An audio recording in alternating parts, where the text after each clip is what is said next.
teaching changed since you were a teacher in Pasco? Yeah, quite a bit. Well, one thing, we did integrate some things we thought were better than what we had. It wasn't what we thought it was. And then some things were much better. One thing I recognized that when we were segregated, it appeared to us that our teachers really had concern. They wanted us to improve. They wanted us to get a better education than they did, and they went out of their way. They did it over beyond the call of duty.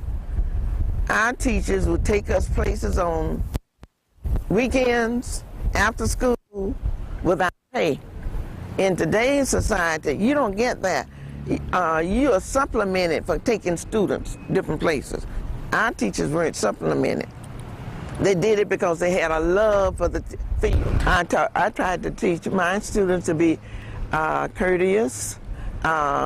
You see a particular situation, try to cope with that particular situation, and try not to let your temper get away and destroy.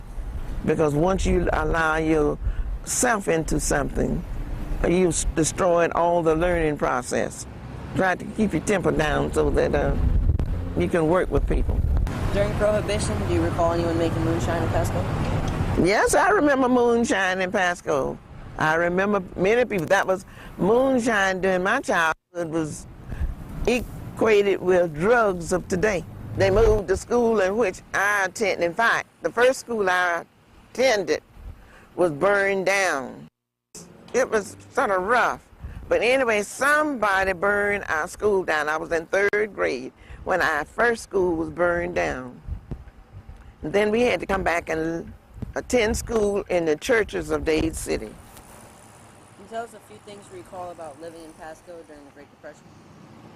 Well, I was sort of small, but I do recall my father having a difficult time making enough money to support the family.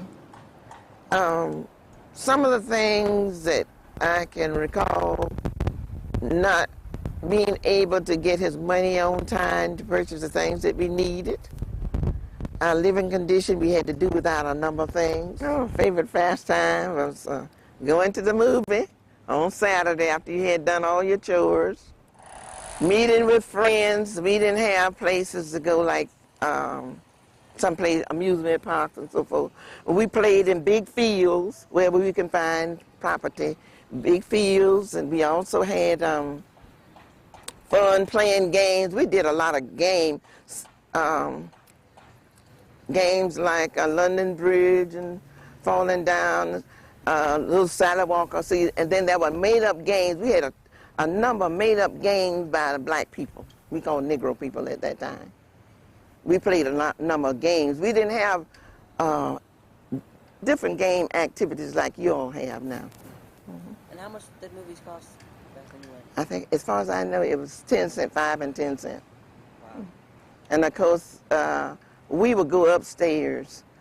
If you happen to pass and you have never been by the Crescent Enrichment Center, on the north side was where we entered. And they were steep steel steps. And we went upstairs. Heard just Lumberton, Florida. That's probably what you hear tell of. Some people call Richland. Okay. All right, it's just outside of Zephyr Hills. My grandfather was a barrel maker for the turpentine.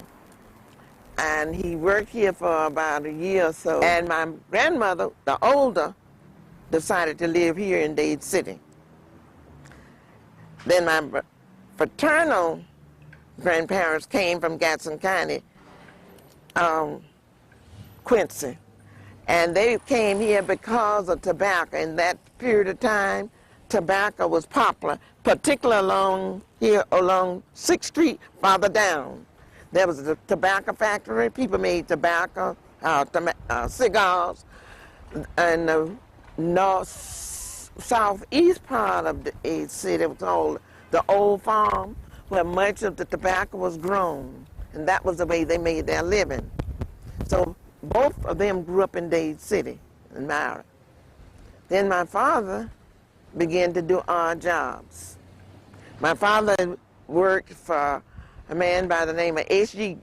Batchelor, who was once a tax collector. And that's why I have so much fond memories of this place, because as a child I remember coming through here, going upstairs where Mr. Batchelor's office was.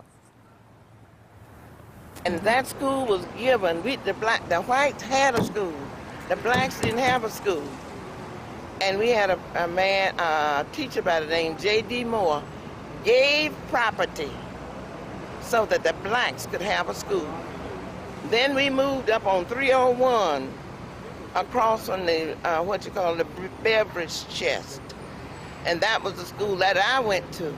And it was burned down, and then we had to go to school in the church. Then when they reconstructed that school, and I graduated from that school under the name of Moore Academy.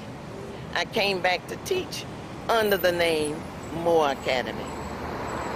And then somewhere in the early part of the 50s, they separated the schools, and the school was named Mickens High School and Moore Elementary School.